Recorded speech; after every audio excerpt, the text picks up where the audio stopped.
They don't avoid you because you're loud.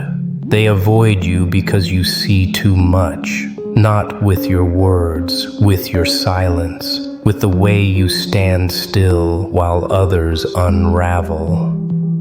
You don't react, you register, and that's what makes people uneasy. They feel seen, even when you haven't said a word. You sit in rooms like you're not trying to be there.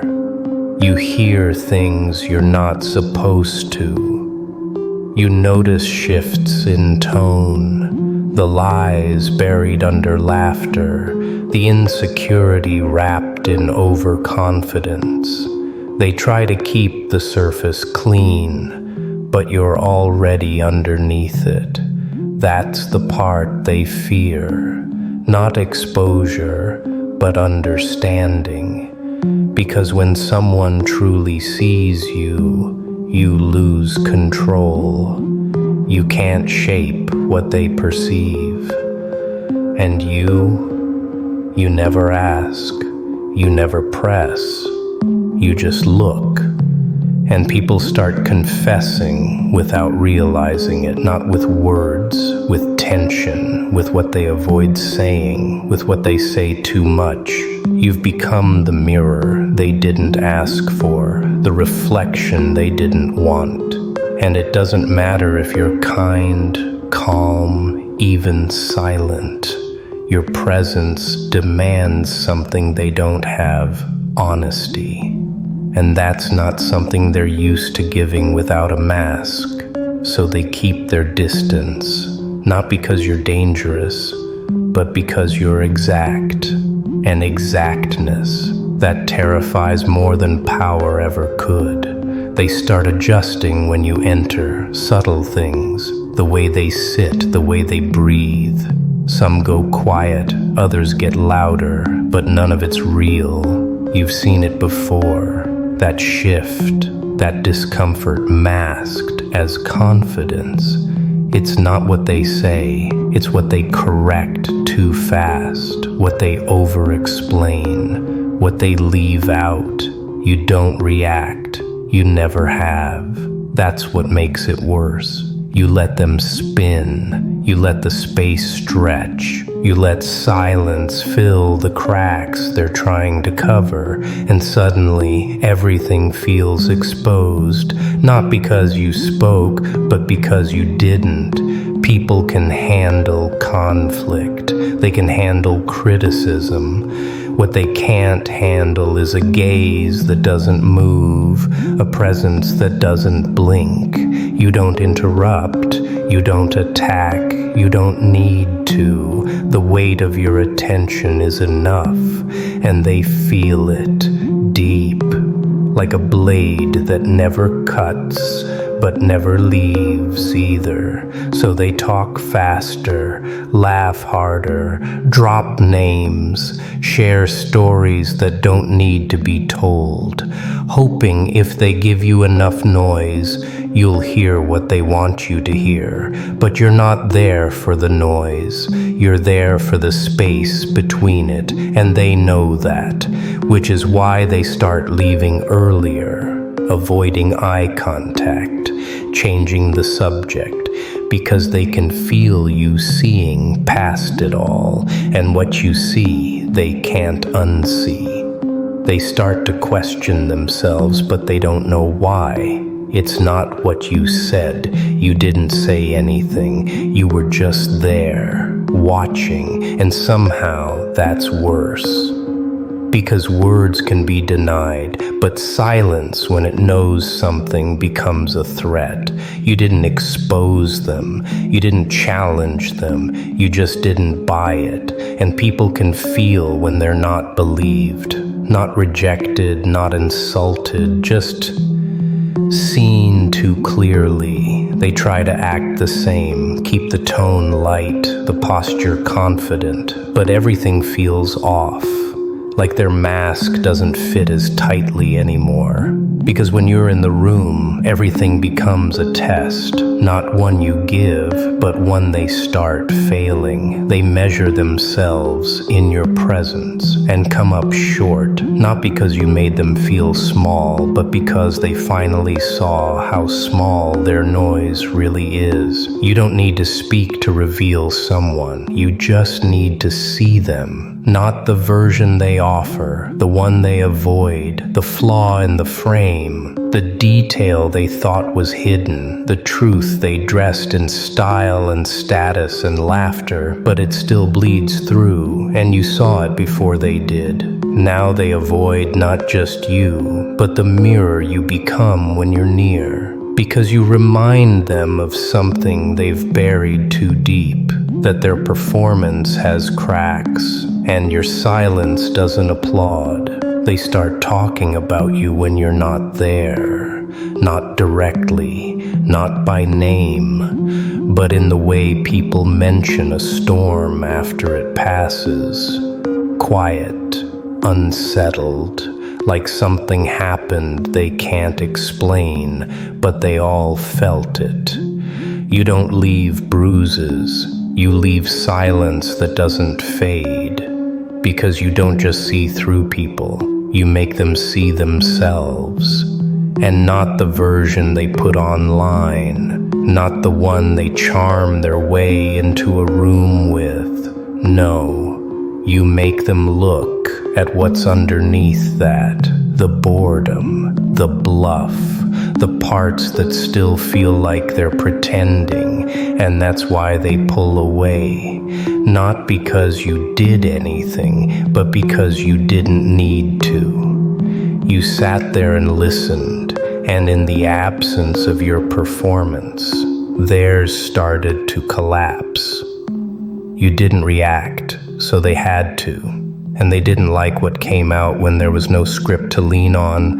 They confuse your distance for judgment, but you never judged, you just noticed. And noticing when it's done right is louder than any insult. It lands without impact, cuts without motion, and they walk away carrying a weight they can't explain, only blame. So they stop inviting you, stop including you, not out of hate, out of fear, because you don't let people lie to themselves comfortably, and most of them aren't ready for truth without a warning. You don't speak it, you see it, and that's more than most can handle. They start building boundaries, but not to protect themselves from you, to protect themselves from what you make them realize.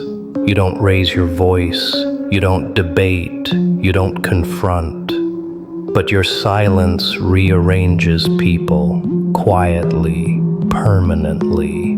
They try to preempt you now, offer fake transparency, overshare, talk too much too soon, hoping if they put it all out there, you won't see anything more. But you do, you always do, because their confession isn't the truth, it's a distraction. And distractions only work on people who are looking for entertainment. You're not interested in who they pretend to be. You're interested in what slips through, the eye twitch, the pause, the overcompensation, the defense no one asked for. The contradiction in their own sentence, that's what you catch. That's what makes them leave the room and question who they even are. You never had to burn bridges. They collapse on their own, one glance at a time. And when it's done right, no one notices the smoke until they're already choking. By then you're gone, not physically, just unreachable, because you don't run from people, you just stop giving them a version of you they can perform in front of. That's why they keep their distance, not because you see too little, but because you see exactly enough. If you're still here, they already feel it. Subscribe and let them unravel. You don't have to be in the room anymore. Your absence carries the same pressure as your presence. They prepare for you, even when you're not coming. Rehearse responses, filter their words, dress their lies better, not because they expect confrontation, but because they remember what it feels like to be seen without speaking. You became a variable they can't predict, and the unknown, when it's silent and watching, isn't just uncomfortable, it's destabilizing. They don't fear judgment, they fear recognition, because you don't invent flaws, you reflect them. And reflection doesn't lie, it doesn't twist, it doesn't soften. Now they second-guess themselves around everyone else, not because those people see anything, but because you might. And the fear isn't public, it's private, quiet, like a splinter under the skin that never stops stinging. Because when someone sees you without reacting, it changes how you see yourself permanently. So they shift their stories, edit their timelines, try to convince others and themselves that you misread, that you exaggerated, that it wasn't that deep. But none of that matters. You never needed proof, you just needed silence. And silence is the one thing they can't fill when they're scared. They joke about you now, shrug it off, try to seem above it. But even in those moments, especially in those moments, there's a crack, a flicker, a split second where their voice drops just enough to show it still haunts them. Because deep down they know you don't forget what you see. You just walk away with it. The truth is, they were never scared of what you'd say. They were scared of what you already knew and chose not to say. That kind of silence doesn't feel neutral. It feels loaded, like a blade tucked into a sleeve, quiet, invisible, but always there. Because when someone speaks, there's something to hold on to. A target, a defense. But you don't give them that. You leave them with questions they can't answer, with tension they can't release. Your silence isn't peace, it's pressure. The kind that wraps around every word they speak, squeezing until they break themselves trying to sound okay. They don't know how much you know, and that's the problem. Maybe you saw too much. Maybe you saw everything. Maybe you saw them, not the version they rehearsed, but the raw shape underneath. And once someone sees that, it can't be taken back. Now they filter themselves, not out of respect, but fear. Not fear of harm, but fear of being understood. Completely, quietly, without a way out.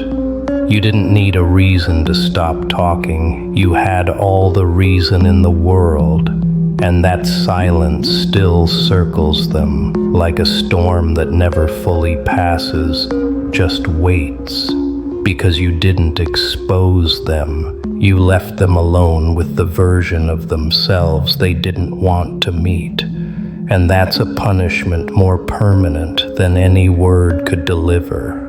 They still feel it, even when they convince themselves you're out of the picture. It's in the way they pause before answering a question, the hesitation when they tell their version of events. The sudden quiet after laughter fades, because somewhere in the back of their mind, they're wondering, what would you see now? You've become part of their internal system, uninvited but permanent, not like guilt.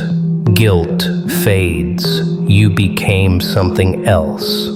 A reference point, a standard, the last moment they were fully visible to someone who didn't flinch. And that kind of clarity doesn't leave clean, it leaves a scar. They try to bury it, mask it with noise, new people, different circles, but none of it works. Because nothing hits the same once someone has already seen behind the curtain. You were the moment the illusion cracked, and now even they can't pretend like it never happened. They call it paranoia, overthinking, but it's not. It's memory, sensory recall of how small the room felt when you looked at them without saying a word. How fake the performance felt when it stopped working on you. How loud the silence got after you left, and how it never really went away. Now they second guess their instincts, rebuild themselves in fragments. Try to become someone who'd survive your gaze if you ever returned. But that version doesn't exist. You didn't just see them, you undid them. And nothing rebuilt on top of that silence ever feels stable again.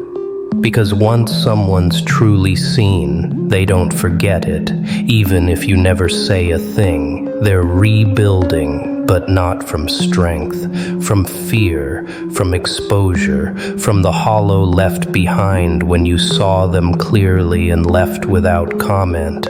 It wasn't rejection, it was worse. It was dismissal without effort, the kind that doesn't argue, doesn't explain, just leaves you standing in your own reflection with nothing to say. Now, everything they do has a shadow, your silence, not presence, just memory. But it's enough, because what you saw in them didn't disappear. It got louder once you walked away. And now, they shape themselves against a ghost of perception. They don't grow, they cover, they don't evolve, they armor up. New behaviors, new vocabulary, new people around them. But the core is the same, and deep down, they know. You'd still see it, you'd still cut through the performance. You'd still recognize the same insecurity under different packaging. And that knowing, that cold, quiet knowing, is what keeps them spiraling. Because you never gave them a second chance. You never needed to. What you saw the first time was enough. Now they live like someone's watching. But it's not paranoia, it's residue, a trace of your vision, burned into the shape of who they used to be. They stopped looking for you, not because they healed, but because they know the version of themselves you saw will never be unseen. You didn't leave a scar, they did. You just gave it shape, and now they live around that shape, like a wound that never fully closes. They don't bring up your name anymore, not even in whispers, not even when it's relevant, because you're not part of their story now. You were the stop in the middle that rewrote the entire ending. They thought they were one kind of person. Then you saw them and they weren't, and they'll never forget that moment. Not because it was loud or violent or dramatic, but because it was exact. You didn't flinch, you didn't debate, you just stood there still, quiet, present, and they broke against it. Not all at once, but over time, piece by piece, until what was left wasn't who they used to be, just what was left after being seen. You didn't hurt them, you revealed them, and they've been running ever since, not from you, but from the part of themselves they never wanted confirmed. And maybe they'll rebuild, maybe they'll recover, but even then, every time the room gets quiet, every time the mask slips, they'll remember that someone once saw it all and didn't say a word.